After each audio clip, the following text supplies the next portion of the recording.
રાજ્યમાં આ વર્ષે પણ અડાજણ રિવરફ્રન્ટના ગ્રાઉન્ડ ખાતે આંતરરાષ્ટ્રીય પતંગ મહોત્સવ યોજાયો હતો, જ્યાં ભારત સહિત 13 દેશના 75 પતંગબાજોએ ભાગ લીધો હતો। રાજ્યના પ્રવાસન વિભાગ, સુરત મહાનગરપાલિકા અને જિલ્લા વહીવટીતંત્રના સંયુક્ત ઉપક્રમે આજે સુરતના અડાજણ રિવરફ્રન્ટ પાસે રિવર હાઇટ્સ બિલ્ડિંગની સામેના ગ્રાઉન્ડ ખાતે આંતરરાષ્ટ્રીય પતંગ મહોત્સવ યોજાયો હતો। પતંગ મહોત્સવમાં આ વર્ષે 13 દેશના 34, ભારતના દિલ્હી, બિહાર, કર્ણાટક અને કેરળ રાજ્યના 11 તેમજ ગુજરાતના 30 મળી અંદાજિત કુલ 75 પતંગબાજ ભાગ લીધો હતો। સુરતના આંગણે દેશ વિદેશના પતંગબાજો પોતાની વિવિધ શૈલીઓ પ્રદર્શિત કરી હતી। આ સાથે સાંસ્કૃતિક કાર્યક્રમો, ગીત સંગીતના તાલે પતંગબાજોનું પરંપરાગત સ્વાગત કરવામાં આવ્યું હતું। ત્યારબાદ પતંગબાજો પતંગ ઉત્સવની ઉજવણીમાં જોડાયા હતા। પતંગબાજોની સાથે સુરતના શોખીન પતંગબાજો પણ જોડાયા હતા।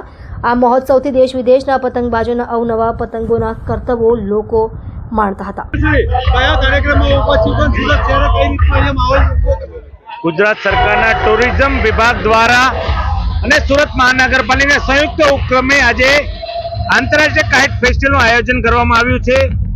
આખા ગુજરાતમાં 65 કન્ટ્રીના કાઇટ ફ્લાયર્સો આવ્યા છે, એમાં સુરતમાં 11 કન્ટ્રીના કાઇટ ફ્લાયર્સો આવ્યા છે।